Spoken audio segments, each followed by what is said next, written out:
Hello everyone, आप सभी को मेरा नमस्ते। मेरे चैनल रीड डेली पर आप सभी का स्वागत है।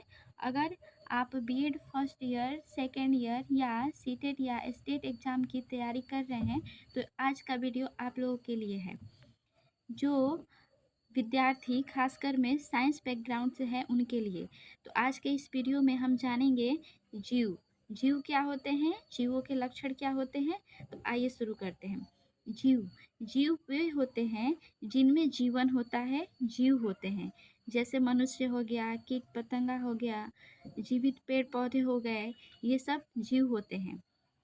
जीव विज्ञान बायोलॉजी। जीव विज्ञान को दो भागों में बांटा गया है, बायोस और दूसरा है लोगोस। यानी कि बायोलॉजी शब्द बायोस और लोगोस इन दोनों शब्द से मिलकर बना हुआ है। आइए जानते हैं बायोस शब्द का मतलब क्या हुआ। बायोस शब्द का मतलब होता है लाइफ यानी कि जीवन, और लोगस शब्द का मतलब होता है स्टडी यानी कि अध्ययन करना। इसका अर्थ है जीवों का अध्ययन, यानी कि बायोलॉजी जो वर्ड है उसका मतलब होता है जीवों का अध्ययन। बायोलॉजी शब्द का प्रयोग पहली बार 1801 में फ्रांसीसी वैज्ञानिक लेमार्क और जर्मन वैज्ञानिक ट्रेवीरेनस ने किया था। ये दोनों नाम और ये इन्होंने कब इसका प्रयोग किया था उसका हम लोग ईयर याद रखेंगे। अगला है अरस्तु। देखिए दोस्तों, हम सभी ये जानते हैं कि अरस्तु को जीव विज्ञान का जनक कहा जाता है, पर क्यों कहा जाता है तो इसको इस लाइन में हम देखेंगे।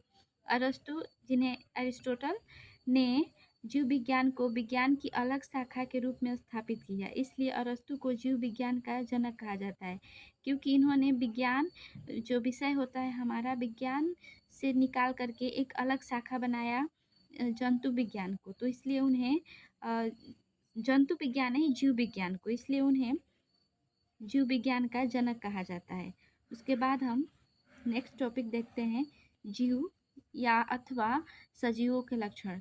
जो जीव होते हैं या जो सजीव होते हैं जिनमें जान होती है, जिनमें जीवन होता है, जैसा कि हम लोगों ने ऊपर देखा, तो उनके लक्षण क्या होते हैं, आखिर वो क्या क्या सिम्टम्स होंगे उनके अंदर जिन्हें हम सजीव बोलेंगे। तो इसमें सबसे पहला है, सभी सजीवों को भोजन की आवश्यकता होती है। दूसरा है, सभी सजीव श्वसन करते हैं। 3 नंबर पे है, सभी सजीवों में उत्सर्जन होता है। 4 नंबर पर है, सभी सजीव उद्दीपन के प्रति अनुक्रिया करते हैं। नेक्स्ट नंबर है, सजीवों में इंद्रियां होती हैं। नेक्स्ट, सभी सजीव गति करते हैं। 7 नंबर पे है, सजीवों में प्रजनन होता है।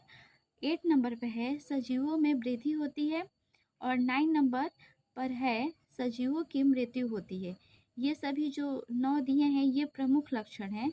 वैसे सजीवों के और भी लक्षण होते हैं, परंतु ये जो 9 दिए हैं ये प्रमुख लक्षण है। अब इनमें से जो सजीवों के प्रमुख लक्षण हैं उसे हम देखेंगे। तो सबसे पहले हम पहले नंबर वाले को देखते हैं। पहला है, सभी सजीवों को भोजन की आवश्यकता होती है। जो सजीव होते हैं वे भोजन करेंगे। सभी सजीव भोजन से ऊर्जा प्राप्त करते हैं जो उनकी वृद्धि और शरीर के अंदर होने वाली जैव प्रक्रियाओं के लिए आवश्यक होता है। जब सजीव भोजन करते हैं तो उन्हें ऊर्जा मिलती है, जिससे वे उठते हैं, बैठते हैं, रोजमर्रा के अपने काम करते हैं।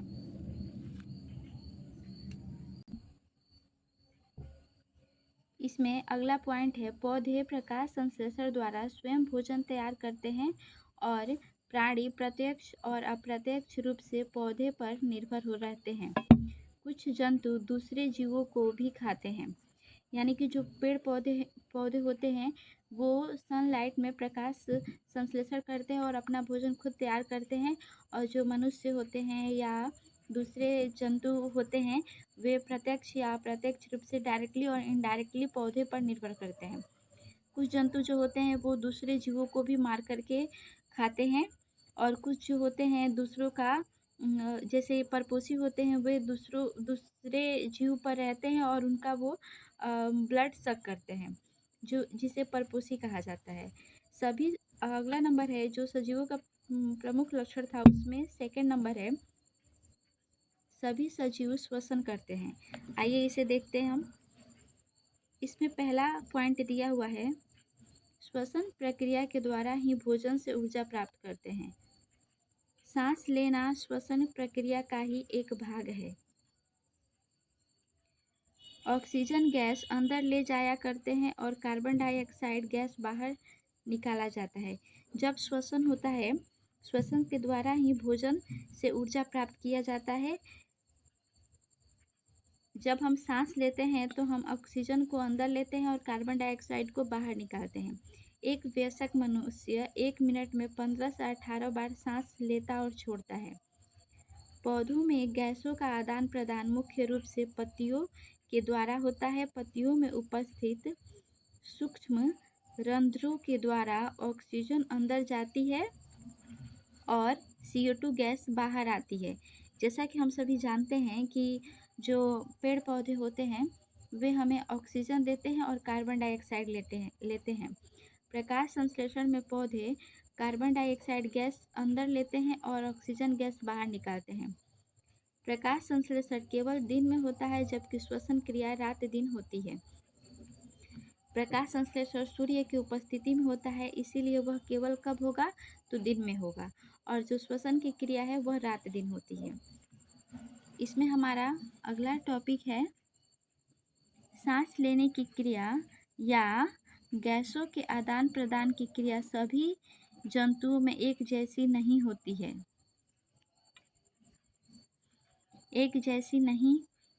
अलग अलग जंतुओं में भिन्न भिन्न अंगों के द्वारा गैसों का आदान प्रदान होता है, जो निम्नलिखित है। यानी कि हम मनुष्य सांस लेते हैं और सांस छोड़ते हैं, उसी प्रकार से जो बाकी जीव जंतु हैं वो भी हमारी तरह सांस नहीं लेते हैं। उनका सांस लेने का अंग दूसरा होता है, तो इसे भी हम देख लेते हैं।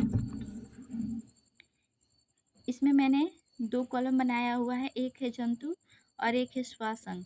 इस तरफ जंतु होंगे, इस तरफ श्वास अंग होंगे। वे जंतु या जीव किससे सांस लेते हैं, तो इसमें पहला है मनुष्य, शेर, गाय, सांप, छिपकली, पक्षी इत्यादि। ये जो जीव होते हैं वे फेफड़े या फुफ्फुस के द्वारा सांस लेते हैं। मक्खी, कॉकरोच या अन्य कीट वातक या ट्रेकिया के द्वारा सांस लेते हैं। आइए अब यहाँ देखते हैं,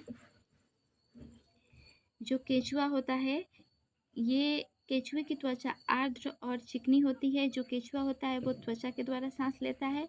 मेढक फेफड़े और त्वचा के दोनों से सांस लेते हैं। ऑक्टोपस, मछली, झींगा ये गिल के द्वारा जल में घुलनशील ऑक्सीजन को अवशोषित करते हैं, और जो ऑक्टोपस, मछली, झींगा है ये गिल या क्लोम के द्वारा सांस लेते हैं। नेक्स्ट नंबर है व्हेल, डॉल्फिन। ये फेफड़े, नासा छिद्र अथवा वात छिद्र के द्वारा सांस लेते हैं। व्हेल और डॉल्फिन है, ये जंतु समय समय पर समुद्र से बाहर आते हैं ताकि स्वच्छ वायु ले सके। वे हमेशा पानी में रह के सांस नहीं लेते हैं। सजीव के तीसरा लक्षण जो इम्पोर्टेंट है उसे हम देखते हैं। सभी सजीवों में उत्सर्जन होता है।